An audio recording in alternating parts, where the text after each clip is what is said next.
I've been thinking a lot this week about the negative narratives that we tell ourselves and have rolling and rolling and flowing in our heads the whole time. The little inner critic that perhaps we don't even recognize as an inner critic because we've started to really believe whatever that negative narrative is that we've told ourselves.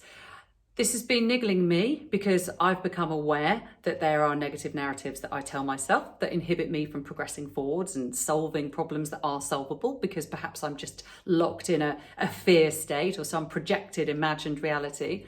But also because I've had a couple of conversations this week that have really saddened me, actually. A couple of clients who I coach that have come to me with these stories that are hampering their self-esteem so detrimentally that they are quite literally shrinking.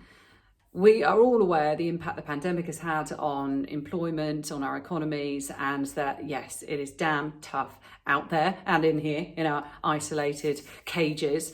But one wonderful, incredible, talented, experienced, beautiful man that I work with in a business coaching capacity has been sharing how much he believes that he'll never get another job because he's a middle-aged white man and the industry just doesn't want him.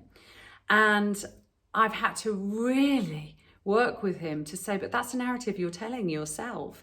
And just because one person might have said, you don't fit that particular profile because you're a white middle-aged man, there will be 10 others that will say 100%, we love your experience, we love everything you represent, your personality and your wisdom, and we want you. But he's got no self-belief because that narrative has ingrained itself so deeply into his soul that he is a cowering shadow of his previous self. And so we're starting to do some work together to really start building out some positive narratives. And there is no quick fix. I cannot wave a magic wand over his lovely head and suddenly he'll believe that actually everyone wants him. That's not what's going to happen. But it has to start with a little glimmer of self-belief.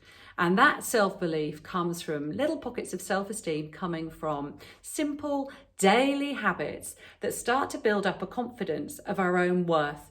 And it could be as simple as having a glass of water in the morning, of not pushing yourself too hard with the alcohol on a Saturday night or whatever it might be, but just something on a daily basis that starts to reassure you that you are worthy. And bit by bit, by bit by bit, that confidence will start to grow, the self-esteem will build, and then we can start eliminating those negative narratives and replacing them with positive ones that are based on fact, not projection. Because so much of what we tell ourselves is imagined, and we've got to get grounded in fact.